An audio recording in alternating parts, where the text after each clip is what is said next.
akkamittiin inni maqaa Oromoo jibbee maqaan hiikaa saayyuu hin beekne baafadhee amma immoo Oromoon bara kana nama qaaneessa. Ijoollee isaanii maay'ee moggaasu beektu roobeera. Yoo Oromoo waa argate roobaa ta'a. Yoo Oromoo itti hammaatte immoo roobarti ta'a. Opportunity kun keeti amma kun maqaadhaa. Keeti jedhanii yoo Oromoo waa argate keetiin Oromoo ta'a. Yoo Oromootti hammaatte barreetti hammaatte keetiin afaan faranjii ta'a. Keeti. Kebeekii miti tokko immoo Kebeekiin immoo yoo barree hammaatte kibaakii ta'a.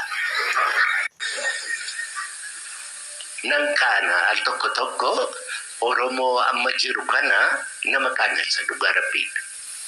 Oromoon hammataadha. Dhaqanii dhagaa diimaa hammatan kaa. Maal hammata Oromoon? Waan hammatu hin qabu.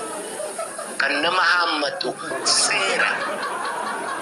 Yoo hammatamuu barbaade seeratu si hammata. Ati namichi seerri nan bulchu jedhu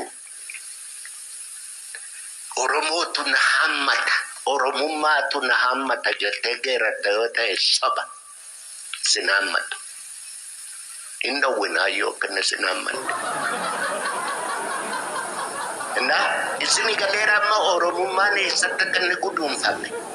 Nama tokkorraa ka'ee warra tokko ta'ee miiloo ta'ee gosa ta'ee gosi gadaa uume gadaan gumii gaayoo uume gumii gaayoo jechaan lafatti gadaan shanan raayyaa seeb macaatu lama sabboogoon ituu humban siikoo mando shanan gadaa bakki inni itti wal argu shanan gaayoo jedhama.